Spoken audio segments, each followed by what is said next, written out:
नमस्कार, विकास समाचारमध्ये आपले स्वागत।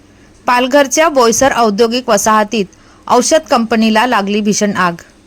आज बोईसरमधील औद्योगिक वसाहतीत सफायर लाईफ लायसेन्स कंपनीला भीषण आग लागल्याची घटना घडली आहे। आग इतकी भीषण आहे की आगीचा ज्वाळा व धुराचे लोट परिसरात पाहायला मिळत आहेत। आगीवर नियंत्रण आणण्यासाठी पालघर जिल्ह्यातील 3 अग्निशमन दल घटनास्थळी पोहोचली असून आग विझवण्याचे प्रयत्न सुरू आहेत। आग लागण्याचे कारण अद्याप स्पष्ट झालेले नाही। तर दुसरीकडे वाडा येथे एका गोडाऊनला आग लागली असून गोडाऊनमधील सर्व सामान जळून खाक झाले आहे। धन्यवाद। वसईहून मी शहनाज शेख, विकास समाचार चॅनलला लाईक, शेअर, सबस्क्राईब जरूर करा।